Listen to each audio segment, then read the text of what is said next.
कैसे हैं आप लोग। उम्मीद करता हूँ कि काफ़ी अच्छे होंगे और अपनी लाइफ में कुछ बेहतर कर रहे होंगे, और नहीं तो आज ही स्टार्ट कीजिए यार। उम्मीद करता हूँ कि आपको सारी चीज़ें काफ़ी अच्छे से समझ में आ रही होंगी, और जितने भी क्वेश्चंस करा रहा हूँ आप उसको देख रहे होंगे और अपने कॉपी में नोट डाउन कर रहे होंगे। यार आप लोग मॉक मारो या नहीं मारो ये बताओ मेरे को, है ना। मेरे भाइयों और बहनों, आप मॉक बताओ और कितने स्कोर आपके आ रहे हैं वो बताओ, और फिर आपको बताऊंगा कि आपको क्या करने से आपके मार्क्स इंप्रूव होने वाले हैं, है ना। तो आप अपने जो मॉक के मार्क्स हैं वो आप कमेंट करके मुझे क्या करो, आप बताओ, ठीक है। तो चलिए नेक्स्ट क्वेश्चन चलते हैं।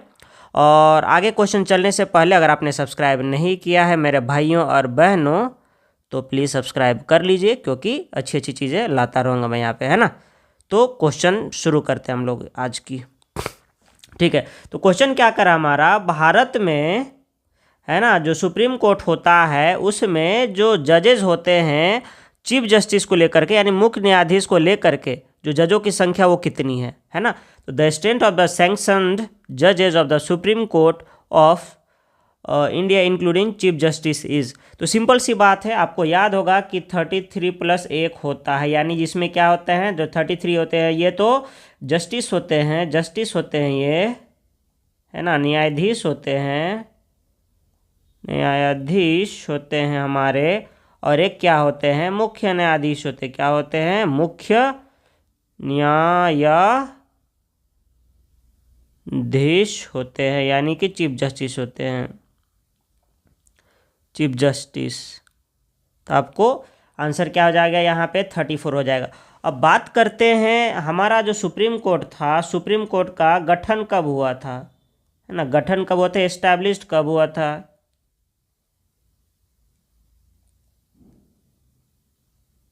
इस्टेब्लिश कब हुआ था, ये हुआ था 28 जनवरी 1950 को, याद रखेंगे। और जो पहला इसके पहले सीजी आए थे चीफ जस्टिस ऑफ इंडिया जो थे, न्यायाधीश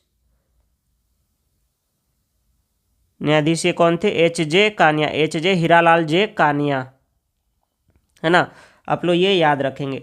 और देखते हैं इससे पहले सुप्रीम कोर्ट जो हमारा एस्टैब्लिश हुआ था उससे पहले एक हमारा कोर्ट हुआ करता था, फेडरल कोर्ट। क्या था, होता था फेडरल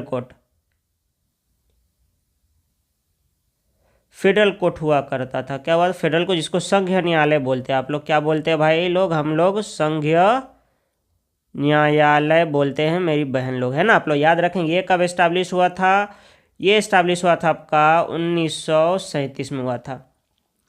और बात करते हैं तो 1973 में हमारा एक रेगुलेटिंग एक्ट क्या था, हमारा एक रेगुलेटिंग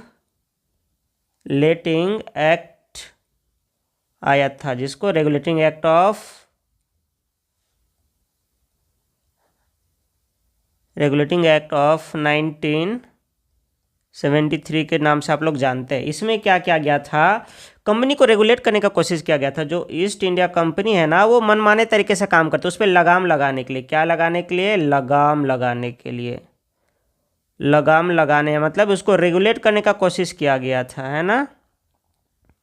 क्या करने का, रेगुलेट करने के लिए ये लाया गया था। साथ ही साथ इसका यूज करके 1974 में क्या किया गया था, सुप्रीम कोर्ट बनाया गया था। क्या बनाया गया था, सुप्रीम कोर्ट बनाया गया था। कहाँ पे, कोलकाता में। कहाँ पे, कोलकाता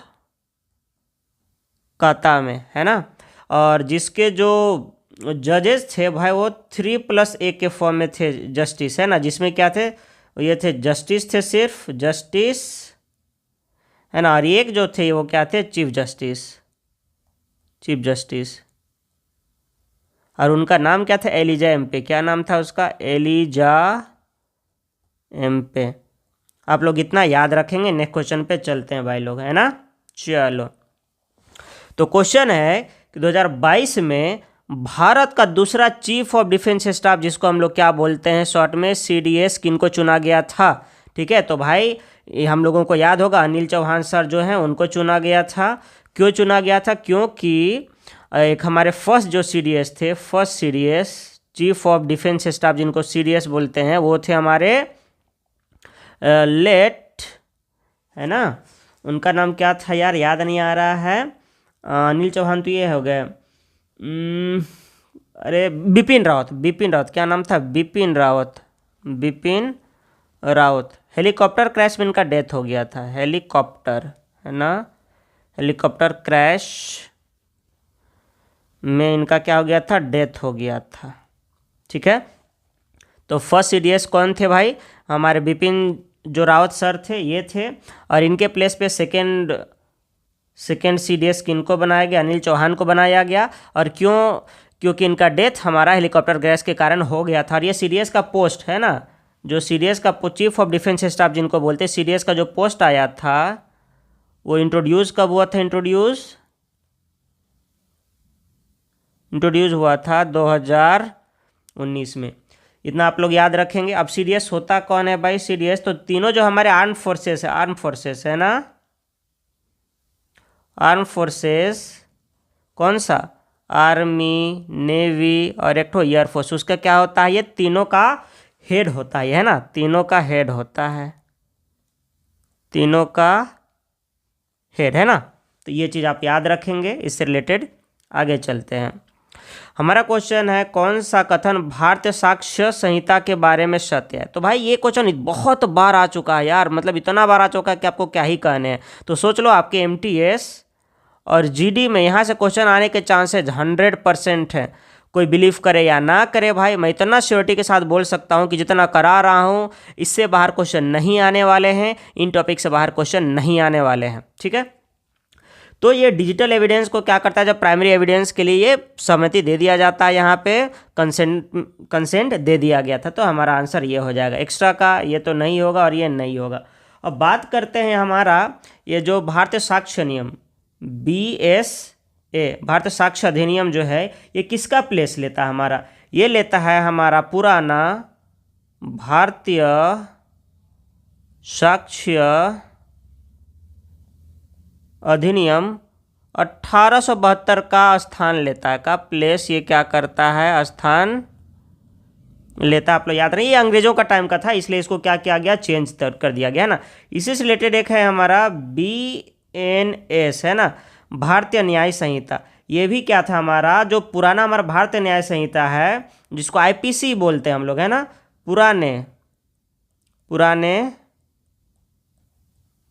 भारतीय दंड संहिता, पुराने भारतीय दंड संहिता 1860 यानी कि इंडियन पिनल कोड का स्थान लेता है, का स्थान लेता है। तो भाई यहाँ से भी बहुत सारे क्वेश्चन आ रहे हैं, BSA हो गया, BNS हो गया, यहाँ से बहुत सारे क्वेश्चन आ रहे हैं। हम लोग इससे रिलेटेड डिटेल में एक वीडियो लाने वाले हैं। तब तक आप लोग जितना भी बता रहा हूँ इतना आप करते रहो, आपके लिए एनफ होने वाला है। नेक्स्ट क्वेश्चन पे चलते हैं। कौन सा भारतीय उपग्रह कृषि, वानिकी और तटीय संसाधनों की निगरानी के लिए, तो भाई ऐसे क्वेश्चन बेकार क्वेश्चन होते हैं। अगर आ रहा तो ठीक, नहीं आ रहा तो ऐसे क्वेश्चन को करने का आपको कोई ज़रूरत नहीं है। लेकिन यहाँ पे बता रहा हूँ तो आप जान लो कि भाई ये जो क्वेश्चन होगा इसका आंसर होने वाला है कार्टोसैट 3 होने वाला है। इतना आप लोग याद रखेंगे, क्लियर है। और ये क्या करता था, सैटेलाइट आप लोग जानते होंगे, हमारा ये जो एटमॉस्फेयर होता है ना, इससे कुछ हाइट पे है ना, इससे कुछ हाइट पे यहाँ पे ये बनाया जाता है और यहाँ पे ये घूमते रहते हैं और जिस पर्पस के लिए बनाया गया है वो चीज़ें करते। जैसे ये जो कार्टोसैट 3 है हमारा, इसमें क्या करता है, जो फार्मिंग हो गया, जो फॉरेस्ट्री हो गया और साथ ही साथ जो कोस्टल रीजन हो गया, उसको क्या कहता है, ये हाई रिजोल्यूशन फिगर भेजते हैं, ड्राइंग भेजते हैं, और जिससे वहाँ पे हम लोग क्या कर सकते हैं, जो भी चीज़ें करना है, निगरानी करना है या जो भी चीज़ें करना हम लोग कर सकते हैं यहाँ पे, है ना। ये चीज़ें याद रखेंगे। अब बात करते हैं यहाँ पे रिसेट 2 का, है ना। तो रिसेट 2 है, ये क्या है भाई, तो ये डिजास्टर मैंने आज आपदा प्रबंधन के लिए लाया गया था। किसके लिए, आपदा प्रबंधन आपदा प्रबंधन के लिए लाया गया था। और कब लाया गया था इसको भाई, इसको 2015 में लाया गया था, है ना। नहीं 2015 नहीं होगा,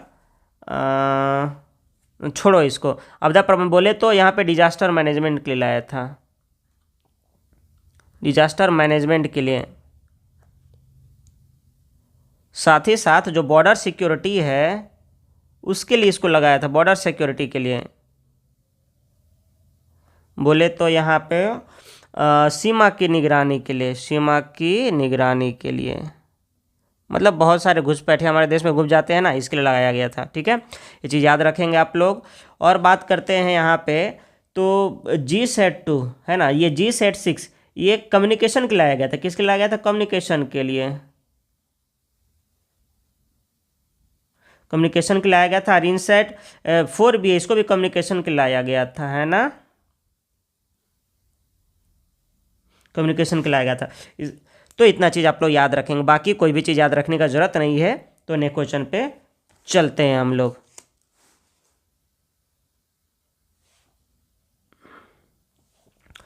what is the main objective of the genome India? तो देखते हैं भाई, ऐसा क्वेश्चन तो शायद ही किसी टीचर ने पढ़ाया होगा, तो देखते हैं शायद इसी के हेल्प से हम लोग का हो जाए, है ना। तो ऐसे क्वेश्चन होते हैं भाई, आओ सनम जाओ सनम वाले। आया तो अच्छी बात है, नहीं आया तो छोड़ दो, है ना। तो जीनोम इंडिया का क्या है? तो देखते हैं, स्टडी इंडेंजर्ड स्पीसीज। देख लेते हैं आगे, शायद कोई ऑप्शन ऐसा मिल जाए जिसे एलिमिनेट कर सके हम लोग। मैप देखो यहाँ पे जीनोम से रिलेटेड, जीनोम से जेनेटिक को रिलेटेड, तो आंसर यही हो जाएगा, है ना। बाकी अगर ऐसा क्वेश्चन आए तो ठीक है, ना आए तो छोड़ दो। डेवलप न्यू वैक्सीन नहीं होगा, है ना। इम्प्रूव क्रॉप यील्ड नहीं होगा, और यहाँ पे स्टडी इंडेंजर्ड स्पीसीज नहीं होगा। तो यही होने वाला हमारा, ठीक है। और इसको जो लाया गया था, कब लाया गया था इसको? 2020 में लाया गया था। इस चीज़ को याद रखेंगे हम लोग, है ना। और साथ ही साथ आपको मैंने बताया था कि हमारे एक हरगोविंद खुराना सर हो गए थे, हरगोविंद खुराना जी, हरगोविंद खुराना सर 1968 में इनको क्या मिला था? मेडिसिन, यानी कि मेडिसिन में, मेडिसिन बोले तो चिकित्सा में, चिकित्सा में क्या मिला था? नोबेल प्राइज मिला था। क्या मिला था? नोबेल प्राइज मिला था, है ना, नोबेल प्राइज मिला था। इनको याद रखेंगे आप लोग, है ना। बहुत सारे लोगों को मिला है, तो उनमें से एक ही है। नेक्स्ट क्वेश्चन पे चलते हैं। क्या करा भारत सरकार द्वारा इंस्पायर कार्यक्रम का उद्देश्य क्या है? भाई ये हमारे करंट अफेयर का क्वेश्चन आए तो ठीक है, ना आए तो कभी भी ऐसे क्वेश्चन में तुक्का मत मारना मेरे भाइयों और बहनों, बर्बाद हो जाओगे, है ना। अब मत बोलना कि मैं बर्बाद होना चाहता हूँ, बिल्कुल मत बर्बाद होना चाहना, वरना सच में बर्बाद कर देगा ये। ना आए तो ठीक है, ना आए तो कोई बात नहीं, है ना। बाकी देखते हैं, यहाँ पे मैं बताने आया हूँ तो भाई आपको बताता हूँ इंस्पायर क्या था। सबसे पहले तो आप इसका फुल फॉर्म जानो, तो होता है innovation, innovation, innovation in science, science pursuit, pursuit for inspired, inspired research. अब ये मत सोचना कि भाई ये तो फुल फॉर्म तो पूछा नहीं था, तुमने क्यों बता दिया। तो इसलिए बता रहा हूँ कि अगर इंस्पायर्ड यहाँ पे पूछा है एमटीए जैसे छोटे एग्जाम में, तो भाई क्या गारंटी नहीं है कि भाई ये इसका फुल फॉर्म ना पूछ दे।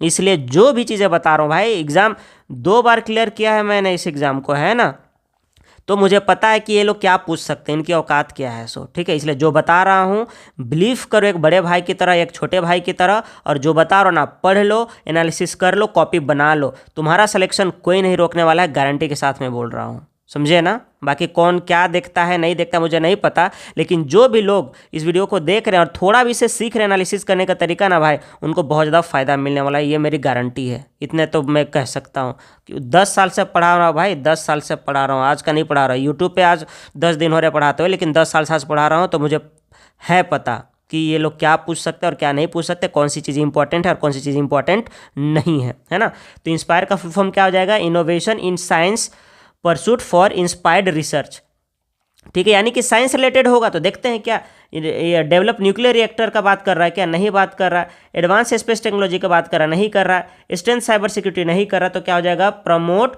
साइंस एजुकेशन, इसका बात कर रहा। ये लाया कब गया था भाई? इंस्पायर जो स्कीम है ये कब लाया गया था? 2020 में लाया गया था ये, ठीक है। चलो इंस्पायर स्कीम, इंस्पायर स्कीम कब लाया गया था भाई? 2020 तो नहीं था, छोड़ो याद नहीं आ रहा, कोई बात नहीं, है ना। इसमें क्या किया जाता है? इसमें स्टूडेंट्स को, है ना, स्टूडेंट्स को, इसमें स्टूडेंट्स को स्कॉलरशिप दिया जाता है, स्कॉलरशिप इसमें दिया जाता है। साथ ही साथ यहाँ पे इंटर्नशिप दिया जाता है, मतलब भाई काम वगैरह सिखा दिया जाता है कि भाई चलो काम वगैरह सीख लो, थोड़ा बहुत कहीं पे पैसा मिलेगा तो काम कर लेना। मतलब ये है कि भाई आप साइंस को लेकर के आपको कितना इंटरेस्ट जगाने का कोशिश किया जाता है ना। और क्या किया जाता है कि भाई आप करो, आपको उस साइंस के ही फील्ड में आपको कुछ स्कॉलरशिप दे दिया जाएगा और कुछ आपको इंटर्नशिप दे दिया जाएगा, काम वगैरह आप थोड़ा बहुत पैसा कमा सकते हो। तो उसके लिए इंस्पायर था ये हमारा, ठीक है। नेक्स्ट क्वेश्चन पे चलते हैं। क्या है, प्रत्यक्ष कर किसके द्वारा, यानी कि डायरेक्ट टैक्स। तो भाई डायरेक्ट टैक्स क्या होगा, लोगों से लिया जाएगा भाई, है ना, लोगों से लिया जाएगा, इसमें कौन सी बड़ी बात होगी, लोगों से यानी पीपल से लिया जाएगा, पीपल से, हमसे, आपसे लिया जाएगा डायरेक्ट टैक्स। यानी जो इनकम होता है ना, इनकम, एक इनकम का एक वो होता है, थ्रेशोल्ड होता है,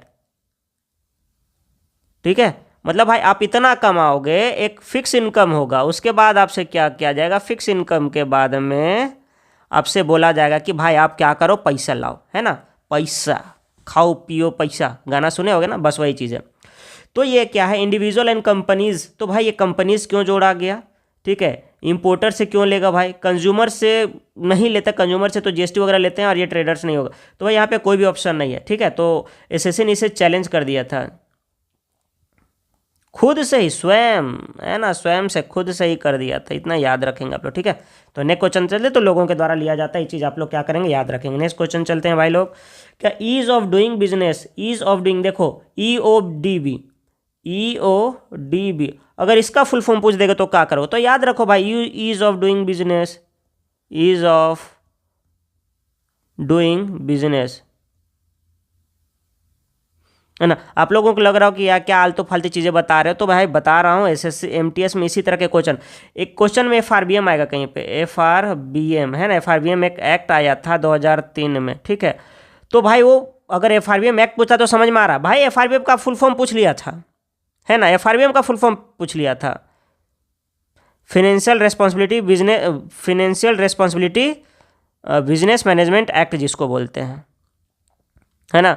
तो सोच लो ये लोग क्या क्या पूछते हैं, इसलिए बता रहा हूँ, जो भी चीज़ें बता रहा हूँ विश्वास करो यार और पढ़ो, घाटा नहीं होगा, फायदे में रहोगे, और लोगों से ज़्यादा ही मार्क्स कैरी करने वाले हो, लाने वाले हो, इतना तो मान करके चलो तुम लोग, ठीक है। चलो तो यहाँ पे देखते हैं ईज ऑफ डूइंग बिजनेस क्या करता है, ये भी अगर याद है तो अच्छी बात है, नहीं याद है तो कोई बात नहीं। तो ये वर्ल्ड बैंक के थ्रू किया गया था, आप लोग याद रखेंगे, है ना। तो कौन, ईज ऑफ डूइंग बिजनेस कौन है, वर्ल्ड बैंक के थ्रू इसको हमेशा पब्लिश किया जाता है या लाया जाता है। अब बात करते हैं IMF, है ना, इंटरनेशनल मॉनेटरी फंड जिसको बोलते हैं, ठीक है, याद रखोगे। और वर्ल्ड बैंक हो गया, प्लस वर्ल्ड बैंक, इनको कब इस्टेब्लिश किया गया था, इनको इस्टेब्लिश कब किया था, 1944 में। एक ब्रेटन वुड्स, क्या होता है, ब्रेटन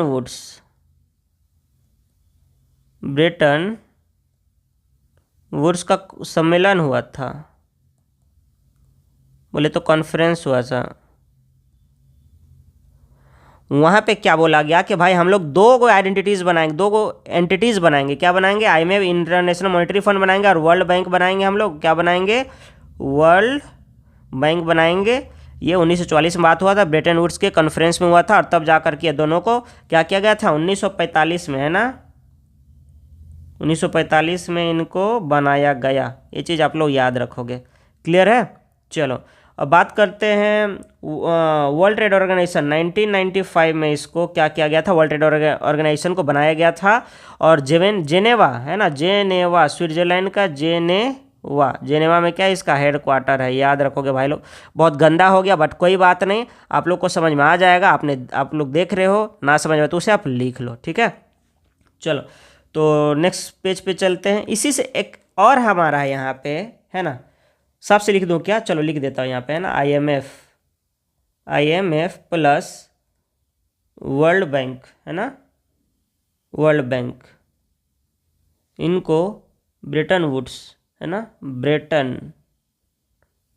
अरे यार हैंडराइटिंग तो भाई मेरी कहो मत, क्या ही है, ब्रेटन वुड्स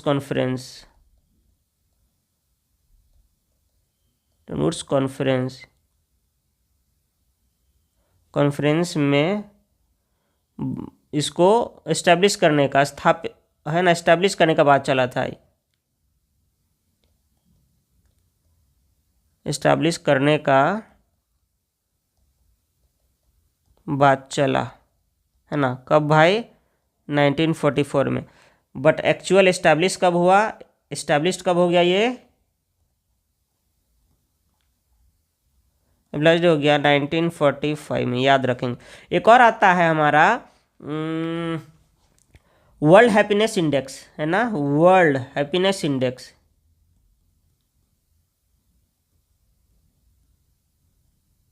ये क्या करता है हमारा,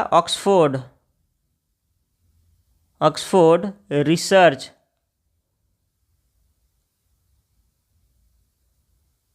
ऑक्सफोर्ड रिसर्च, फुल फॉर्म क्या था भाई? नहीं नहीं नहीं, रिसर्च नहीं था यार, सब चीज़ भूल जा रहे हैं हम फिर से, है ना। Oxford well being, Oxford well being research centre,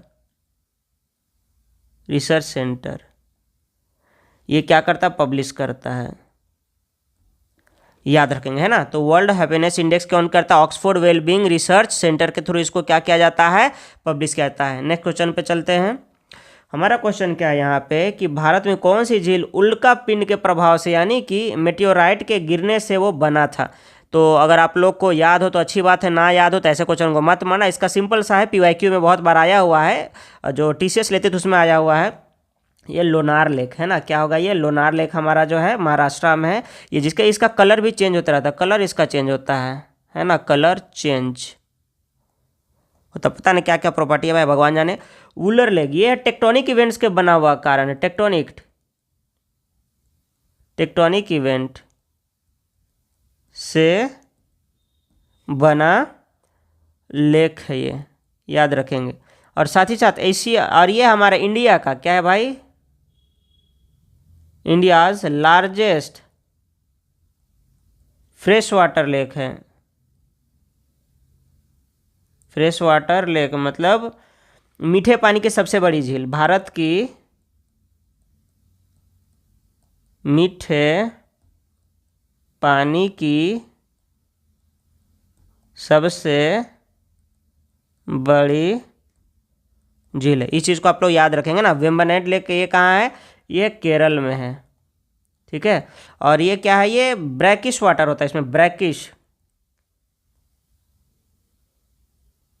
brackish water होता है। और यहाँ पे ये जो लेक होते हैं उनको कयाल बोला था, क्या बोला था उनको? कयाल बोलते हैं, कयाल, है ना। सॉल्ट वाटर लेक होते हैं ये, सिंपली सॉल्ट वाटर। अब मॉक मारना आपको एमटीएस में, पीवाईक्यू मारना आपको, इस तरह से सारे क्वेश्चन ये देखने के लिए आपको मिलेंगे। ये वुलर लेक ये वाला भी आपको मिलेगा कि टेक्टोनिक इवेंट से, मतलब विवर्तनिक है ना, विवर्तिक जो घटनाएं होती है उससे बना हुआ मिलेगा। कोलेरू लेक आंध्र प्रदेश में है, ये भी मिलेगा। और आंध्र प्रदेश में एक और है यहाँ पे, पुलिकट लेक, आप लोग याद रखेंगे, पुलिकट लेक आप लोग याद रखेंगे ये चीज़, ठीक है। कोई दिक्कत हो तो आप लोग बता देना, ठीक है। तो वुलर लेक जम्मू एंड कश्मीर में टेक्टोनिक इवेंट्स के कारण, मतलब टेक्टोनिक बोले तो क्या, वही जो भूकंप आ रहा उससे बन गया। वेम्बनाड लेक क्या है तुम्हारा? ये आपका ब्रैकिश वाटर बोले तो सॉल्टी वाटर है, जिसको कयाल बोला जाता है। महाराष्ट्र में लोनार लेक है, जो टेक्टोनिक उल्का पिंड गिर गया था, गड्ढा हो गया था ना, जैसे मान लो उल्का पिंड यहाँ से गिरा, इतना गड्ढा हो गया, और उसके बाद में यहाँ से क्या हो गया? पानी वगैरह भरता चला गया टाइम के साथ में, इस तरह से करके। नेक्स्ट क्वेश्चन पे चलते हैं। हमारा है, भारत में जनगणना हर डैश वर्ष में आयोजित किया जाता है। तो भाई आप लोग को बता चुके हैं, क्वेश्चन नहीं था, जो एनालिसिस करा रहे थे उसमें आपको बताए हैं कि हर 10 वर्ष में, तो इसलिए इसको डेकाडिकल ग्रोथ रेट, है ना, क्या है? डेकाडिकल ग्रोथ रेट, जो ग्रोथ रेट आया था वो पूछा गया था। और डेकाडिकल नेगेटिव ग्रोथ रेट एक हमारा क्वेश्चन था, उसमें बताया था कि हर 10 साल में हमारा क्या होता है? जनगणना होता है ना। तो negative decadal growth rate, decadal growth rate कहाँ का था? ये था हमारा नागालैंड का, और कितना था? -0.58 ये था ना, आप लोग याद रखेंगे, ठीक है। तो हर 10 वर्ष में होता, तो सबसे पहले 1872 में हुआ था, है ना, पहली बार 1872 में जनगणना हुआ था, पहली बार मेयो के टाइम में। किसके टाइम में? मेयो, है ना, मेयो के टाइम में हुआ था, पहली बार हुआ था क्या? जनगणना हुआ था, ठीक है, जनगणना इसी के टाइम हुआ था। लेकिन ये रेगुलर नहीं था ये, और ना ही कोई साइंटिफिक वे से किया गया था, है ना, नहीं था, रेगुलर भी नहीं था, और ना ही साइंटिफिक अप्रोच था, साइंटिफिक अप्रोच भी नहीं था ये, है ना, वैज्ञानिक तरीके से अप्रोच नहीं था ये, ठीक है, मतलब वैज्ञानिक तरीके से नहीं किया गया था। उसके बाद 1881 में रिप्पन जी आते हैं, क्या आते हैं? रिप्पन, है ना। और इसमें क्या हो रहा है? लगातार, है ना, इसमें तब से मतलब अच्छे तरीके से पहली बार हुआ था, तो यहाँ पे रेगुलर बेसिस पे हो रहा है। यहाँ पे क्या हो रहा है? रेगुलर बेसिस पे, मतलब तब से लगातार ही हो रहा है, और अच्छे से हो रहा है, साइंटिफिक जो पैमाना होता है, साइंटिफिक जो स्केल्स होता है उसका यूज़ करके किया जा रहा है यहाँ तक। ठीक है, और कुछ यहाँ पे जानने का ज़रूरत है? हाँ, जान लेते हैं। अब बात करते हैं जो अभी 2011 का था, हमारा 2011 का जो सेंसस था, जनगणना जिसको बोलते हैं हम लोग, है ना, जनगणना, जनगणना वो 15th नंबर का था। वो क्या था? 15th नंबर का था, 15th नंबर का 15 था। लेकिन आज़ादी के बाद अगर बोला जाए तो आज़ादी के बाद क्या है, आज़ादी के बाद तो वो 8 था। क्या रखेंगे भाई लोग? आप लोग 8th याद रखेंगे। क्लियर है? और कुछ यहाँ पे जानने का ज़रूरत है? वैसा तो कुछ और नहीं है। ठीक है, तो चलते हैं।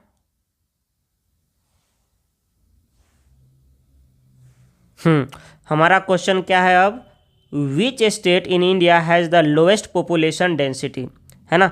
तो पॉपुलेशन डेंसिटी का आपको बताया था मैंने, अरुणाचल प्रदेश है जिसकी कितने, सिर्फ 17 पर्सन, है ना, 1 किलोमीटर स्क्वायर में रहते हैं। अब बताओ जनसंख्या घनत्व तो क्या होता है, या डेंसिटी, पॉपुलेशन डेंसिटी क्या होता है? तो देखो, मान लो कि ये 1 किलोमीटर रेडियस है इसका, है ना, 1 किलोमीटर, 1 किलोमीटर, तो इतने में 1 किलोमीटर के रीजन में जितने लोग रहते हैं, है ना, जितने लोग रहते हैं उसी को हम लोग क्या बोलते हैं? डेंसिटी बोलते हैं। डेंसिटी, डेंसिटी बोलो या फिर घनत्व बोलो। ठीक है, याद रखेंगे। अब बात करते हैं भाई, अरुणाचल प्रदेश का सबसे कम है, तो और कहाँ कहाँ का कैसा कैसा है तो याद रख लो भाई। सबसे ज़्यादा दिल्ली का है ना, दिल्ली का है 11,300। मतलब सोच लो, इतना छोटा सा एरिया में 11,300 लोग रह रहा है भाई लोग। समझ में आ रहा है? हाँ, इतना ज़्यादा, मतलब भाई सिर्फ और सिर्फ वहाँ पे मारा मारी चलता है, समझे, इतना ज़्यादा प्रॉब्लम वहाँ पे। फिर बात करते हैं यहाँ पे बिहार में, है ना, बिहार, अरे यार लिखा जा, बिहार में है 1100, क्या था यार, 1100 आसपास है ना, 1100 आसपास है, यही आसपास है, एग्जैक्ट याद नहीं आ रहा है, इतना ही है। और उसके बाद में अंडमान एंड निकोबार, अंडमान एंड निकोबार में है 46, मतलब 1 किलोमीटर में सिर्फ 46 लोग रहते हैं। ठीक है, ये चीज़ आप लोग याद रखेंगे। तो और कुछ जानने लायक तो इसमें है नहीं, तो नेक्स्ट क्वेश्चन पे चलते हैं। बात करते हैं यहाँ पे, भारतीयों को पहली बार सीमित स्वशासन प्रदान करने के लिए कौन सा अधिनियम लाया गया था? ठीक है, तो इसको भाई लोग ध्यान से देखो यहाँ पे अब, है ना। तो सीमित मतलब पहला बार ये भाई दिया, राइट तो दिया, लेकिन पूरा तरीके से नहीं दिया, थोड़ा बहुत दिया कि ले भाई तू भी जा खुश हो जा, है ना। तो पहली बार लाया गया था ये जो मॉन्टेग्यू का चेम्सफोर्ड जो रिफॉर्म्स है उसमें लाया गया था। इसमें डायरकी लाया गया था, डायरकी, डायरकी इन प्रोविंस जो लाया गया था, मतलब प्रांतों में, है ना, द्वैध शासन लाया गया था, प्रांतों में द्वैध शासन, है ना, ये चीज़, मतलब प्रांत के जो लोग हैं वो भी, और जो अंग्रेज है वो भी अपना क्या करेंगे, रूल करेंगे, इस तरह से करके ये बताए थे यहाँ पे। इसके इस रेगुलेटिंग एक्ट के थ्रू क्या किया था, बंगाल का गवर्नर, बंगाल का जो गवर्नर था उसको क्या बोला था, गवर्नर जनरल बोला गया, governor, governor general of Bengal बोला गया। आपको याद होगा, है ना, मतलब बंगाल का गवर्नर को बंगाल का गवर्नर जनरल बना दिया गया। साथ ही साथ इसका यूज़ करके 1774 में सुप्रीम कोर्ट खोला गया था, सुप्रीम कोर्ट आप लोग को याद होगा। ठीक है, देखेंगे। अब यहाँ से 1858 यहाँ पे क्या किया गया था, यहाँ से मतलब east India company, east India company का जो रूल था, है ना, रूल ख़त्म। ठीक है, और यहाँ का जो अब क्या क्या, अब क्राउन, मतलब डायरेक्ट इंग्लैंड से, यानी कि डायरेक्ट अब यूके से रूल हो रहा था। मतलब कि भाई अब इंडिया में कोई भी ईस्ट इंडिया कंपनी काम नहीं करेगा, अब डायरेक्ट यूनाइटेड किंगडम यूके से या फिर ब्रिटेन से, जो भी आप बोल दो, वहाँ से जो क्वीन है वो क्या करेगी, वहाँ से अब डायरेक्ट इसको आपका रूल करेंगे इंडिया को। जो भी वहाँ पे जिस तरह का इंस्ट्रक्शन देंगे, जिस तरह का आदेश वो देंगे, उस तरह की चीज़ें यहाँ पे अब होंगी, ये चीज़ था। और यहाँ पे 92 में यहाँ पे जो विधान परिषद था, है ना, विधान परिषद में लोगों को क्या किया गया, थोड़ा सा जगह दिया गया कि भाई आप लोग भी आ जाओ, थोड़ा शामिल हो जाओ, और जो भी चीज़ें प्रोसीडिंग्स उसमें आप लोग भाग ले सकते हो। तो इस तरह से करके हम लोग यहाँ पे इतनी सारी चीज़ें जानते हैं। एक चीज़ और आप लोग जान लीजिए कि 1858 में मतलब यहाँ से भारत को, यानी कि भारत बोले तो इंडिया को क्या किया गया था अब, रानी, है ना, रानी अपने नियंत्रण में ले ली। भाई अब जो भी चीज़ होगा नियंत्रण में ले लिया, मतलब जो भी वो करेंगे वहीं से करेंगे, उसका काम खत्म हो गया। लेकिन 1876 में क्या है, 1876 में ब्रिटेन की महारानी को क्या था, ब्रिटेन की महारानी को भारत की महारानी का दर्जा दे दिया गया है ना। ये चीज़ याद रखेंगे। और इस चीज़ को क्या बोला जाता है, द रॉयल टाइटल्स एक्ट, क्या बोला जाता है इस चीज़ को, जिसके कारण द रॉयल टाइटल एक्ट से नाम से जाना जाता है। और ये चीज़ें आपकी किसी स्टेट की एसएससी की एग्ज़ाम में पूछी हुई हैं, ये चीज़ आप लोग याद रखेंगे, ठीक है। मतलब भाई अब डायरेक्ट क्राउन का रूल तो पहले हो ही गया था, अब यहाँ का भारत की मतलब ब्रिटेन की महारानी को भारत की महारानी का दर्जा दे दिया गया, ये चीज़ आप लोग याद रखेंगे। नेक्स्ट क्वेश्चन पे चलते हैं। अब यहाँ है भारत में, है ना, रैयतवाड़ी प्रणाली की शुरुआत किसने की थी। तो इससे पहले आपको जानना होगा कि कौन कौन से थे यहाँ पे, है ना। तो 3 तरह के सिस्टम आए हुए थे। तो पहला था आपका अस्थाई बंदोबस्त, क्या था, अस्थाई बंदोबस्त, जिसको परमानेंट सेटलमेंट बोलते हैं, परमानेंट सेटलमेंट, लो याद रखेंगे, परमानेंट सेटलमेंट थी। उसके बाद में आया था आपका यहाँ पे रैयतवाड़ी आया था यहाँ पे, है ना, क्या था, रैयतवाड़ी यहाँ पे आया था, रैयतवाड़ी आया था। और फिर आया था महालवाड़ी। अगर ये चीज़ आप जानेंगे तो आपका काम बहुत ज़्यादा आसान होने वाला है ना। ये आया था 1793 में आया था, ये आया था 1820 में आया था, और ये आया था 1822 में आया था। ये चीज़ आप लोग याद रखेंगे, है ना। अब किसके किसके टाइम में आया था ये आप लोग जान लीजिए। तो अस्थाई बंदोबस्त कॉर्नवालिस के टाइम में आया था। कब आया था, कॉर्नवालिस के टाइम में, कॉर्नवालिस के टाइम में आया था भाई, ये याद रखेंगे। रैयतवाड़ी, है ना, रैयतवाड़ी मतलब रीड, कर्नल रीड, है ना, colonel Reid plus Thomas Munro, ये चीज़ याद रखेंगे आप लोग। अब बात करते हैं महालवाड़ी के टाइम में आया था, तो मैकिंजे, एम से महालवाड़ी, एम से मैकिंजे, जो भी है नाम आप लोग देख लेना, हॉल्ट मैकेंजे जिनको बोलते हैं, हॉल्ट मैकेंजे या मैकिंजी, जो आप लोग बोल दो, कोई दिक्कत नहीं है। तो अस्थाई बंदोबस्त आया था, है ना, मतलब यहाँ का जो जमीन था, है ना, जमीन से किस तरह से टैक्स लेना था, तो टैक्स लेने का एक तरीका था। ये सब चीज़ जबरन वसूल लो या फिर गांव का किसी मुखिया को दे दो, है ना, इस तरह से करके। तो अस्थाई बंदोबस्त यहाँ पे जमींदार वगैरह को दिया जाता था, वो अपने हिसाब से पैसा लेते थे, कुछ पैसा गवर्नमेंट को देते थे, कुछ अपने रख लेते थे।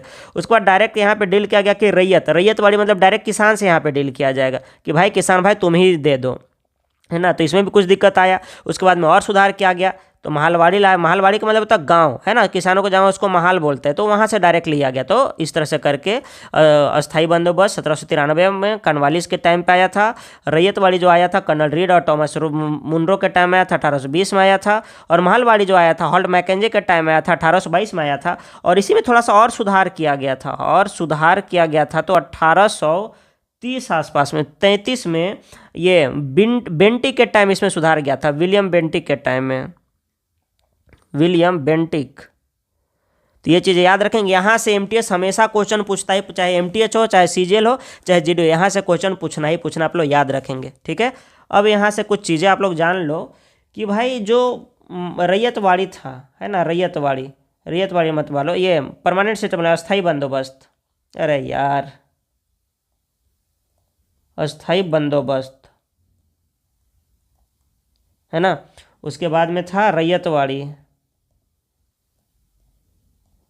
फिर क्या था, महालवाड़ी। याद रखना, अब ये याद रखना यहाँ पे कि ये जो था, है ना भाई, थोड़ी सी हैंड राइटिंग वगैरह देख लेना आप लोग, है ना, बहुत अच्छी तो नहीं है। देखो, अस्थाई बंदोबस्त ना, यहाँ पे बिहार, बंगाल और उड़ीसा, ठीक है, बिहार, बंगाल और उड़ीसा, इस रीजन में ये था। बिहार, बंगाल और उड़ीसा ये कब आया था, 1793 में आया था, आपको बताया मैंने। बिहार, बंगाल और उड़ीसा में ये लाया गया था यहाँ पे, है ना, मतलब ईस्ट रीजन में, ईस्ट में। उसके बाद में साउथ में आ जाओ, ये जो रैयतवाड़ी था ना, ये आया था आपका यहाँ पे मुंबई, है ना, मुंबई, और यहाँ पे आया था मद्रास में आया था, मुंबई और मद्रास में आया था, मतलब चेन्नई आप बोल सकते हो, यहाँ पे आया था। और जो महालवाड़ी था यहाँ पे आया था आपका यूपी हो गया आपका, है ना, और पंजाब रीजन हो गया, ठीक है, यहाँ पे लाया गया। तो ये याद रखेंगे, आपसे रीजन भी पूछा जाता है यहाँ पे कि कौन कौन कहाँ कहाँ था। यहाँ पे लिख ही दे रहा हूँ भाई, बिहार, ठीक है, फिर बी से क्या था भाई, वेस्ट बंगाल, और ओ से क्या था, ओडिशा। तो याद रखेंगे, यहाँ से क्या था, मुंबई था, और क्या था, तमिलनाडु, है ना, तमिलनाडु ही था ना, चेन्नई, हाँ चेन्नई। याद रखेंगे, यहाँ पे यूपी था, और यहाँ पे पंजाब, एमपी। ये वाला रीजन बहुत ज़्यादा पूछा जाता है भाई लोग, हल्के में मत लो, यहाँ से बहुत सारे क्वेश्चन आते हैं। आप मॉक तो मार के देखो यार एक बार, उसके बाद बोलो कि नहीं आप ऐसे ही बता रहे थे भाई, ये तो आता ही नहीं है मेरी बहनों। आप मार करते देखो एक बार, ठीक है। चलो नेक्स्ट क्वेश्चन पे चलते हैं। अब हमारा है, संविधान के 7वें अनुसूची के अनुसार निम्नलिखित में से कौन सा विशेष राज्य सूची के अंतर्गत आता है। तो राज्य सूची आपको बताया था भाई, 7th शेड्यूल, है ना, 7th शेड्यूल, 7वीं अनुसूची, है ना। आपको क्या बताया था, 3 हमारा लिस्ट होता है, स्टेट लिस्ट होता है, हमेशा यहाँ से क्वेश्चन आएगा, स्टेट लिस्ट आएगा, उसके बाद में सेंट्रल लिस्ट आएगा, है ना, और यहाँ पे कंकरेंट लिस्ट आएगा। पिछली वाली वीडियो में बहुत डिटेल में पढ़ाया, आप जा करके देख सकते हो, ठीक है। तो राज्य सूची बोलते हैं, संघ सूची बोलते हैं, सेंट्रल यूनियन लिस्ट बोलते हैं भाई, यूनियन लिस्ट, है ना, यूनियन लिस्ट बोलते हैं, आप लोग याद रखोगे, है ना। और कंकरेंटली, तो स्टेट में क्या आता है, पुलिस वगैरह आता है, हेल्थ वगैरह आता है, ये सब चीज़ें। और सेंट्रल में क्या आता है, जितने भी नेशनल इम्पोर्ट, जैसे कि बैंकिंग आ जाएगा, आपका डिफेंस आ जाएगा, न्यूक्लियर एनर्जीज वगैरह आ जाएंगी, ये सारी चीज़ें होते हैं ना, फॉरेन पॉलिसीज आ जाएंगी, ये कंकरेंट लिस्ट में दोनों। तो स्टेट प्लस यूनियन दोनों मिलकर के बनाएंगे। तो देखते हैं, डिफेंस एंड आर्म फोर्सेज, तो भाई ये सेंटर में कब से, ये स्टेट में कब से आने लगा, ये होगा हमारा यूनियन लिस्ट में आएगा। फॉरेन अफेयर्स एंड इंटरनेशनल, अभी बताया ना कि जितनी भी इंटरनेशनल इंपॉर्टेंस की चीज़ें होंगी वो यूनियन लिस्ट में आएंगी, तो ये भी नहीं होगा। Currency, coinage and legal tender, ये भी हमारा क्या है, आरबीआई, है ना, यूनियन बैंक है ना हमारा वो, तो ये भी किस में आ जाएगा हमारा, ये भी आ जाएगा हमारा यूनियन लिस्ट में आ जाएगा। पुलिस एंड पब्लिक, अभी आपको बताया ना भाई। तो इस तरह से करके आप, अगर मेरी वीडियोज़ का आपने बहुत अच्छे से एनालिसिस देखा और खुद से नोट्स बना लिए ना भाई, लिटरली बता रहा हूँ, हमेशा थैंक्स करोगे। और आपके मॉक्स में जो मार्क्स नहीं आ रहे हैं ना, आपके मार्क्स आएंगे। मुझे कोई भी मॉक्स में बैठा दो, मॉक्स में मारने के लिए, है ना, इतने अच्छे मेरे नंबर आते हैं बता नहीं सकता हूँ, सिर्फ और सिर्फ इसी बदौलत, क्योंकि मैं बार बार रिवीजन करता हूँ, बार बार चीज़ों को लिखता हूँ, सिर्फ और सिर्फ इसीलिए। बार बार टीचर मैं नहीं चेंज करता, और मैंने सारी चीज़ें खुद से ही पढ़ी हैं, ठीक है। तो आपको भी फिर से बोलूँगा कि आप टीचर के भरोसे मत रहो, या वीडियोज़ मत देखो, आप देखो, आप नोट्स बनाओ, उन चीज़ों की नोट्स बनाओ जो आपको नहीं आ रहे हैं। और डिटेल में चाहिए तो आप कमेंट करो, वो भी बता दूंगा। और सब्सक्राइब नहीं किया भाई लोग तो सब्सक्राइब कर लो यार, और मेरी बहनों सब्सक्राइब कर लो, ठीक है। चलो अब बात करते हैं यहाँ पे हम लोग कुछ क्वेश्चन के बारे में, है ना। चलो, तो ये क्या है हमारा, भारतीय शास्त्रीय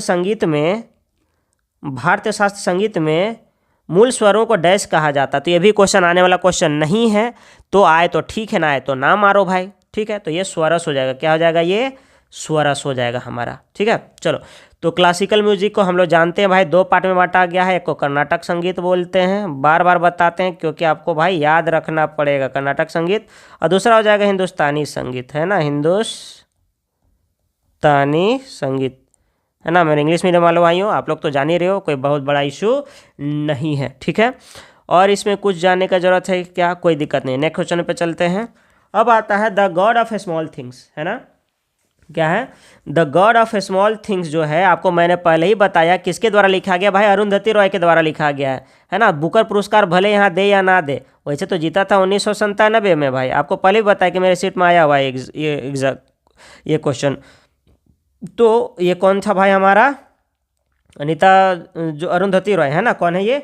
अरुंधति रॉय है हमारे गॉड ऑफ स्मॉल थिंग्स के लिए। 1997 में इनको बुकर पुरस्कार इनको दिया गया था, या फिर बुकर प्राइज इनको दिया गया था। रस्किन बॉन्ड का बहुत सारा बुक मैंने आपको बताया था, है ना। Our trees still grow in Dehra, उसके बाद में the room on the roof बताया था, उसके बाद में द चेरी ट्रीज करके बताया था। बहुत सारे पूजे हैं। आर के नारायण के बारे में बताया था, अनीता देसाई के बारे में आपको बताया था। ठीक है, तो इनके बारे में तो बहुत सारा है, आप इनके बारे में जान लो थोड़ा सा, है ना, कुछ इनके बारे में जान लो। तो है fasting fisting, fasting fisting, Anita Desai fasting fisting, एकदम हाफते भागते फास्टिंग फिस्टिंग, इसे आप याद रख सकते हैं। Clear light day, clear light, Hindi medium वाले भाई और बहनों, भाई इंग्लिश लिखो या इंग्लिश लिखो, नाम तो आपको यही लिखना पड़ेगा, तो याद रख लो। Fire on the mountain, fire on the mountain, ठीक है। द लिविंग बाय सी, नहीं, the village by the sea, क्या है? Village the village by the sea. और एक है द कस्टडी, क्या है? The custody. ये सारे PYQ आए हुए हैं, ये सारे PYQ हैं, ये सारे क्या है? PYQ एग्जाम में पूछे हुए हैं। यानी कि अनीता देसाई कैसे देसाई? फास्टिंग फिस्टिंग, बेचारी भागते भूगते आई। कब आएंगे? भागेंगे कब? जब दिन का टाइम होगा तब भागेंगे, है ना। तो क्लियर डे लाइट, मतलब क्लियर लाइट डे में आएंगी। और भाई अगर मान लो रात हो गया तो फायर जला करके आएंगी, तो फायर ऑन द माउंटेन, है ना। माउंटेन में ही, क्योंकि वहाँ पे जंगल होता है, जलेगा तो ज़्यादा दूर तक दिखाई देगा। और द विलेज बाय द सी, है ना। तो सी के किनारे जो विलेज होगा वो दिन के टाइम में होगा, वो तभी वो दिखाई देगा। तो इस तरह से कुछ निमोनिक्स बना करके, आपका हो सके मेरे से बेटर हो तो आप लोग कीजिए, बाकी इस तरह से मैंने इसे याद किया। तो नेक्स्ट क्वेश्चन पे चलते हैं यहाँ पे, है ना। चलिए, तो है यहाँ पे कि किस मुगल सम्राट ने 4 बाग सैलिम उद्यानों की शुरुआत की थी? तो ये थे भाई हमारे बाबर, है ना। बाबर भाई, बाबर बोला था, बाबर क्या ही होगा, लेकिन लिखा तो ऐसा ही आता हमारा इंग्लिश, क्या ही कहना आप। तो बाबर, है ना। तो भाई इसने बहुत सारे लड़े थे। पानीपत का फर्स्ट युद्ध, है ना, पानीपत का लड़ाई, पानीपत का फर्स्ट हुआ था इसके बीच। और इब्राहिम लोदी, है ना। बाबर प्लस इब्राहिम लोदी, बहुत बार बता चुका हूँ यार, तो अब बताना उचित नहीं है और टाइम भी अपने पास नहीं है, तो ये आप लोग याद रख सकते हैं। ठीक है, उसके बाद में पानीपत हुआ था, फिर ये क्या आया था? खानवा का, है ना, खानवा आया था, खानवा। फिर चंदेरी, है ना। तो ये कब आया था? 1526 में लड़ा था। कब लड़ा था भाई? ये 1526 में खानवा। 1527 में राणा सांगा के साथ, किसके साथ? राणा सांगी नहीं, सांगा के साथ में लड़ा था। चंदेरी का मेदिनी राय के साथ में किया है भाई, मेदिनी राय के साथ में 1528 में लड़ा था। ठीक है, फिर घाघरा का युद्ध लड़ा था, क्या है? घाघरा, ये 1529 में। और 1530 में बेटा, ले बेटा, ये तो गया, है ना। तो ये मर गया, ये क्या हो गया? मर गया, है ना। दिन पना का सीढ़ी से उतरते हुए ये मर गया था। ठीक है, याद रखेंगे भाई लोग ये चीज़। ठीक है, तो अब बात कर लेते हैं इनका क्रोनोलॉजी, मतलब भाई इनका कौन कौन थे। ठीक है, तो सबसे पहले बाबर आता है भाई, बाबर आता है। बाबर के बाद में कौन आता है? बाबर के बाद में हुमायूं आता है। हुमायूं के बाद में कौन आता है? अकबर आता है। अकबर के बाद में कौन आता है? जहांगीर आता है।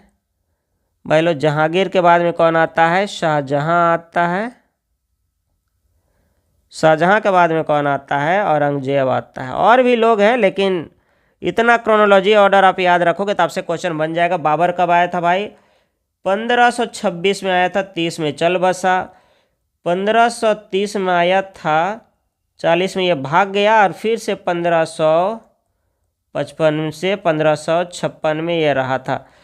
1556 से 1605 तक ये रहा था, और ये 1605 से 1628 तक रहा था।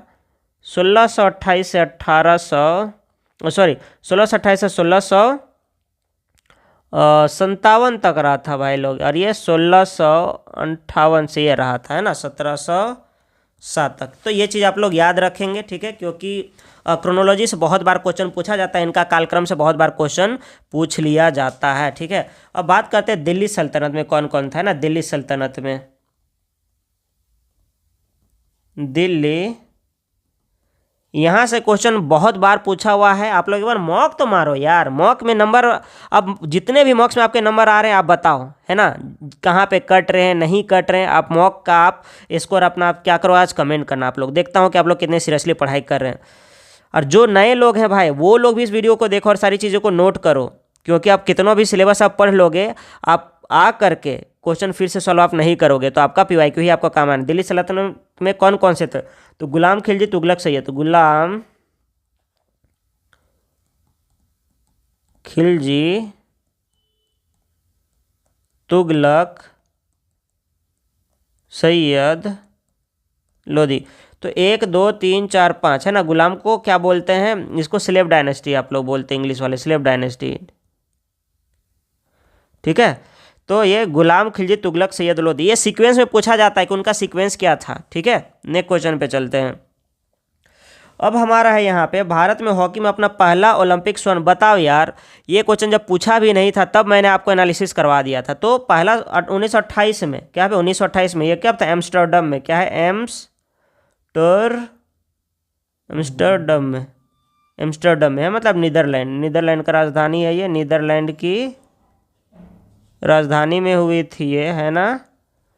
तब जा कर के हमारी जो टीम है, अनबीटेबल टीम, उसने जीता था ये, ठीक है, और काफ़ी टाइम तक जीता था। आपको बता दूं यहाँ पे भाई, 1928 से शुरू हुआ था, फिर हर 4 साल में ओलंपिक हमारा होता है ना, समर ओलंपिक हो या विंटर ओलंपिक, हर 4 साल में होता है। फिर 1932 में, फिर 1936, तो भाई फिर हाँ, फिर 1939 है ना, 1939 से 1944 तक आपका क्या चला था भाई लोग? वर्ल्ड वार चला था, नहीं हुआ था। फिर ये चला था 1948 में, फिर जीता था इंडिया ने, लंदन में जीता था, क्योंकि आज़ादी के बाद पहली बार जीता था, इसलिए ये वाला पूछा जाता है, याद रखना, मॉक मार आपको दिखेगा। फिर 1952 में, फिर 1956 में, 60 में नहीं जीता था, फिर 1964 में जीता था, फिर 1980 में जीता था। उसके बाद कभी भी हमारा जो इंडिया है वो नहीं जीत पाया है गोल्ड मेडल हॉकी के टीम ने, लेकिन 2020 में कमबैक किया हमारे टीम ने, और यहाँ पे जीता ब्रॉन्ज मेडल, हमारे हॉकी ने जीता। क्या है? हॉकी टीम ने ब्रॉन्ज मेडल जीता, ठीक है, 2020 में। और 2024 में, 2020 का हुआ था भाई टोक्यो में, इसलिए इसको टोक्यो ओलंपिक के नाम से हम लोग जानते हैं। और 2024 हुआ था पेरिस में, तो पेरिस में भी हमारी टीम ने ब्रॉन्ज मेडल जीता भाई लोग, आप लोग याद रखेंगे। और 2024 में नो गोल्ड मेडल, कोई भी हमारा गोल्ड मेडल इसमें किसी भी स्पोर्ट्स में नहीं आया था, तो ये चीज़ याद रखेंगे, है ना। चलो और कुछ जान लेते हैं यहाँ पे कि ओलंपिक में फर्स्ट इंडिविजुअल गोल्ड, मतलब व्यक्तिगत स्वर्ण पदक, व्यक्तिगत स्वर्ण पदक पहली बार कौन? 2008 में बीजिंग ओलंपिक, क्या है? बीजिंग ओलंपिक में जीता था, किसने? अब हमारे अभिनव बिंद्रा सर ने, अभिनव बिंद्रा सर ने जीता था। किसमें जीता था भाई? शूटिंग में, है ना, पहला गोल्ड जीता था, मतलब इंडिविजुअल गोल्ड।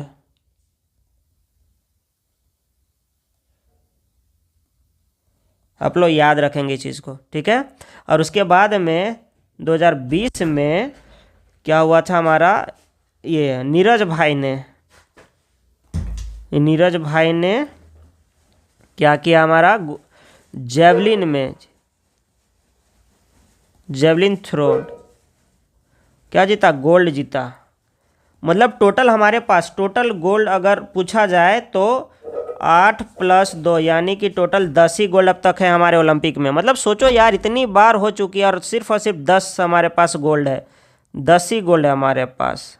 ठीक है, याद रखेंगे यहाँ पे, जो कि बहुत अच्छा नहीं, लेकिन कोई बात नहीं, हम लोग धीरे धीरे सुधार कर ही रहे हैं।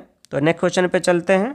ठीक है, हाँ, तो हमारा है मोहरा में, शतरंज में मोहरा यानी कि जो पीसेज होता है एल आकार का में चलता है, एल आकार में कौन चलता है।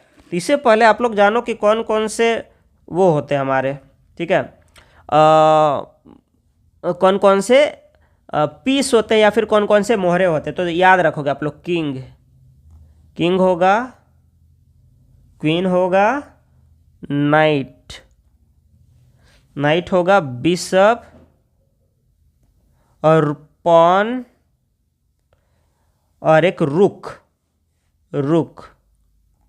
ठीक है, तो इसको किंग को क्या बोलते हैं हम लोग, राजा बोलते हैं इसको। ठीक है, क्वीन को रानी बोलते हैं, है ना, नाइट को घोड़ा बोलते हैं, बिशप को ऊंट बोलते हैं, ऊंट, है ना, पॉन को प्यादा बोलते हैं, प्यादा, और रुक को क्या बोलते हैं, हाथी बोलते हैं।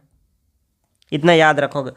अब इनका नंबर पूछा जाता है। टोटल जो हमारे शतरंज में जो मोहरे होते हैं ना, टोटल कितने होते हैं भाई, 32 होते हैं, 16+16 एग्जाम में पूछा जाता है भाई लोग। आप लोग याद रखना, ये मत सोचो कुछ भी बता रहा हूँ। आप लोग मॉक तो मारो, पहले मॉक मारते नहीं, आप लोग मॉक मारो उसके बाद में बात करो मेरे से। आप लोग देखो, किंग एक, क्वीन एक, नाइट, तो किंग्स 11 लिखते हैं ना, तो 1+1 इसका 2। याद रखने का तरीका, के 11 के को 11 से शो करते हैं अल्फ़ाबेटिकल, जब आप रीजनिंग पढ़ोगे तो बी में देखो बी आ रहा, बिशप में बी आ रहा, ये भी 2 होगा नंबर में, है ना।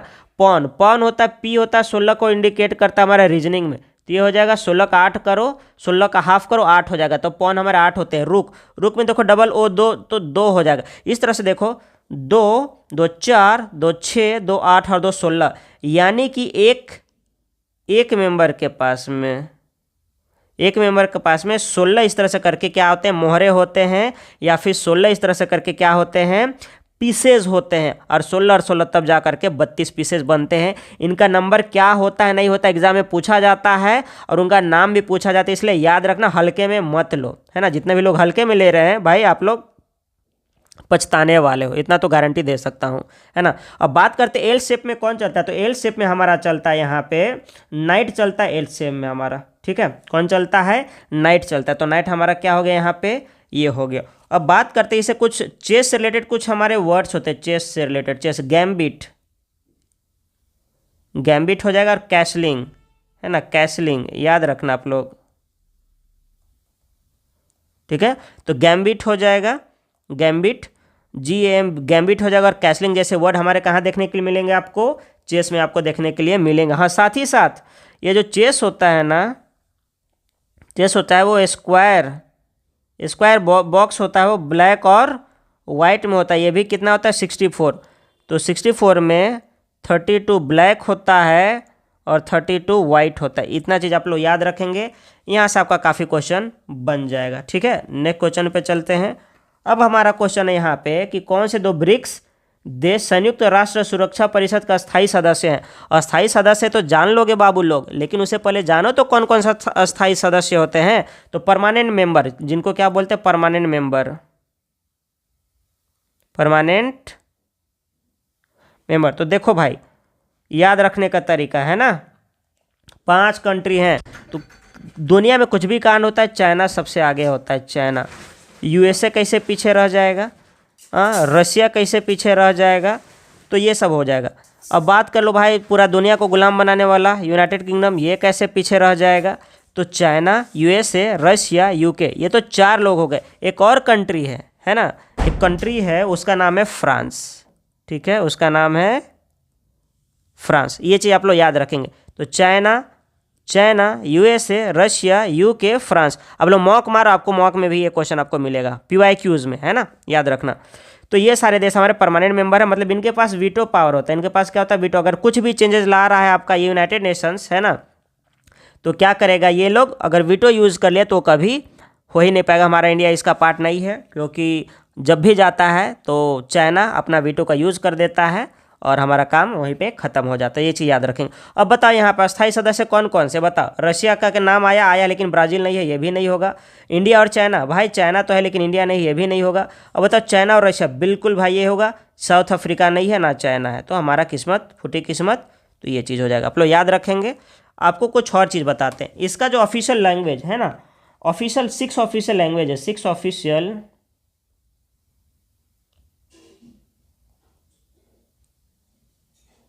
ऑफिशियल लैंग्वेज है।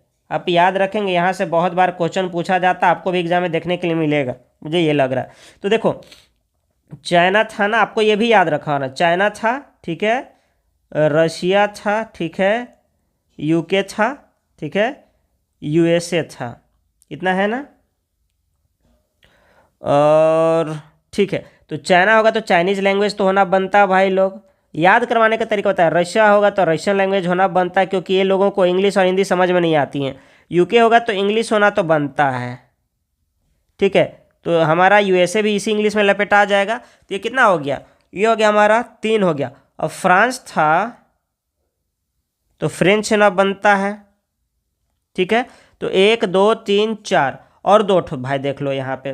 कुछ कुछ के लिए आपको थोड़ा सा माथा पच्ची करना पड़ेगा आपको, उसका आपको ट्रिक नहीं मिलने वाला, क्योंकि यहाँ पे जैसे आपका ये हो गया, एक स्पेनिश हो गया, स्पेनिश ये आपको है, और एक अरेबिक है, अरेबिक। तो आपको ये 2 आपको एक्स्ट्रा याद रखने का जरूरत है। बाकी ये 4 तो यार हम आपको बता ही दिए। जो कंट्रीज हैं उनके साथ में लैंग्वेज का नाम ऐड कर दो तो हो जाएगा यहाँ से, बाकी 2 आप याद रख लो, है ना। चलो, तो ये है the Chagos archipelago disputed territory between. तो आर्कीपेलेगो जो होता है हमारा, आर्कीपेलेगो एक ग्रुप ऑफ आइलैंड को बोलते हैं। क्या बोलते हैं भाई लोग? Group of island. आप लोग याद रखेंगे इसको, ठीक है। तो चागोस ये भी अगर आपको याद है तो ठीक है भाई, मैंने तो बहुत सारे PYQs मारे हैं तो मुझे याद है। ये है हमारा हाँ, मॉरिशस और यूनाइटेड किंगडम के बीच में क्या है, ये हमारा थोड़ा सा लफड़ा चल रहा है भाई लोगों का, ठीक है। तो ये चीज़ आप लोग याद रखेंगे। 1 मिनट, नहीं नहीं नहीं नहीं, सॉरी, ये यूनाइटेड किंगडम एंड फ्रांस के बीच में, यूनाइटेड किंगडम एंड फ्रांस के बीच में। देखो थोड़ा सा मेरा भी गड़बड़ हो जाता है, कोई बात नहीं भाई लोग, ये चीज़ है। अब बात करते हैं ये है कहाँ। तो ये इंडियन ओशन में है। ये कहाँ है? चागोस है ना, चागोस जो आर्कीपेलेगो है, चागोस आइलैंड आर्कीपेलेगो, ये हमारा इंडियन ओशन में। कहाँ है? इंडियन ओशन में।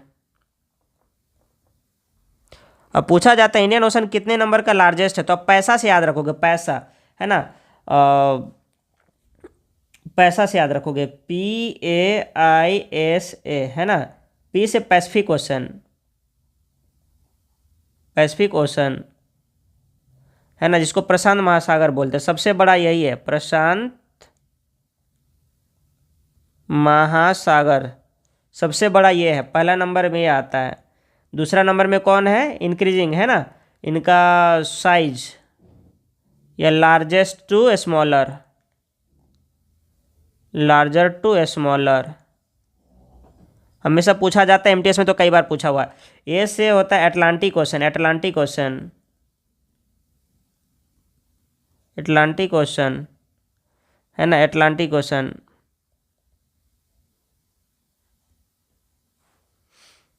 अटलांटिक महासागर। तीसरा नंबर पे कौन आता है? हमारा इंडियन ओशन। याद रखेंगे, ये से आता है सदर्न ओशन आता है,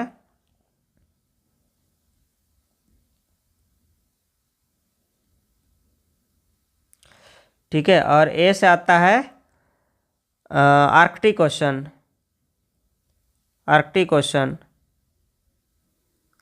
तो याद रखेंगे पैसा। तो देखो इंग्लिश में करने से आपको कितना सारा बेनिफिट होता है, पैसा, है ना, ये पैसा है, पैसा, है ना, गाना सुने ना, बस वही।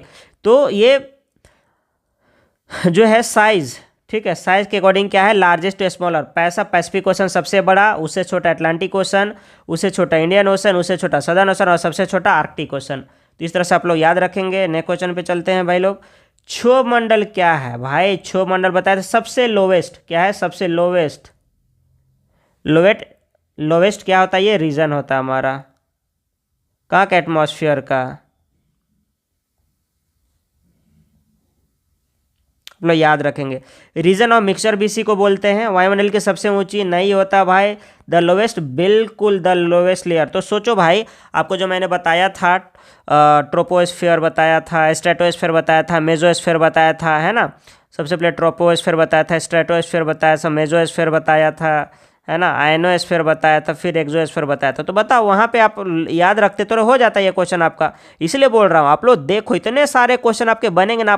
आप ये मेरी जो 12 वीडियो आने वाली है उस 12 वीडियो को देखो और जा करके एक बार मॉक मारो। आपके मॉक में ना लिटरली बता रहा हूँ 8 से 10 नंबर ऐसे ही इंप्रूव हो जाएंगे। आप जा करके मार्क करके देखो, विश्वास करो आप मेरी बात का। The lowest layer of the, ठीक है, the middle layer of the, तो वो मेसोस्फेयर होता है। The outer most layer of the exosphere होता है। बिल्कुल ये नहीं होगा, ठीक है। तो ये चीज़ आप याद रखेंगे और बताने लायक कुछ है नहीं यहाँ पे। चलो यहाँ पे देखते हैं 2000 में झुम्पा लाहिड़ी को पुलित्जर पुरस्कार किस बुक के लिए मिला था, ठीक है। तो आपको याद रखना पड़ेगा, झुम्पा लाहिड़ी को इंटरप्रेटर ऑफ मेलोडीज के लिए मिला था। ये भी थोड़ा सा टेढ़ा क्वेश्चन है, क्योंकि बुक का नाम देता तो शायद कर लेते, लेकिन यहाँ पे पुरस्कार दे दिया, कोई बात नहीं, प्राइज दे दिया है, तो ऐसे क्वेश्चन को आप लोग छोड़ सकते हो डायरेक्ट, बहुत बड़ा इशू नहीं है ऐसा। तो यहाँ द नेम शेक इन्हीं का बुक आता है भाई। क्या अनकस्टम्ड अर्थ झुम्पा लाहिड़ी का ही बुक आता है। द लो लैंड इन्हीं का बुक आता है। तो सारी इन्हीं की बुक्स हैं, इसलिए आप याद रखना, है ना। अगर यहाँ पे अदर राइटर्स की बुक आप याद रखते हैं और यहाँ पे एक भी उनका बुक नहीं होता, तो आपका थोड़ा एलिमिनेशन टेक्निक आपका काम आ जाता कि भाई चलो कम से कम यही होगा, है ना। नेक्स्ट क्वेश्चन देखते हैं। अब हमारा है अवैध रेत खनन के कारण होने वाली गंभीर पारिस्थितिक क्षति के किस भारतीय नदी ने विशेष रूप से उत्तर प्रदेश और बिहार। तो भाई राष्ट्रीय, तो सिंपल सी बात है, उत्तर प्रदेश और बिहार में एक ही तो नदी है भाई, गंगा नदी, है ना, गंगा नदी है, यही तो है। तो कृष्णा होगा नहीं, क्या है, पलार होगा नहीं, सोन होगा नहीं, चंबल, अरे भाई यहाँ तो दिया ही नहीं है यार, नहीं है, तो गंगा होगा। यहाँ पे क्या होगा, ये गंगा होगा, कोई बात नहीं। तो इस तरह से हमारा ये और 25 क्वेश्चन ख़त्म हो जाते हैं। और भाई लोग या मेरी बहन लोग, है ना यार, सब्सक्राइब नहीं किया तो सब्सक्राइब कर लो। आपके जो भी समय बर्बाद होने वाले हैं ना, वो समय बर्बाद होने से आप बच जाओगे। आप मेरी बात मानो, आप पीआर टीचर्स के भरोसे मत रहो, कहीं कुछ नहीं होने वाला। अगर आपको जो प्रॉब्लम है यार, आप पर्सनली मुझे आप मैसेज कर सकते हो, कॉल कर सकते हो, आपको पर्सनल गाइडेंस मिलने वाला है। मैंने वीडियो में बनाया है ना, आप मेरी इनिशियल वीडियो जा करके देखो, मैंने बोला है कि मैं ऐसे लोगों को चाहता हूँ जो अपने लाइफ में सीरियसली कुछ करना चाहते हैं, ठीक है। तो आप लोगों को किसी भी तरह का कोई डाउट हो, मार्क्स भले कम आ रहे हो, आप बिगिनर हो या आप रिपीटर हो, कुछ भी हो, आप यहाँ पे क्या करो, आप कमेंट करो, आपका हर एक कमेंट को रिप्लाई किया जाएगा और आपको गाइड किया जाएगा। तो मिलते हैं फिर से ऐसे के नेक्स्ट वीडियो में।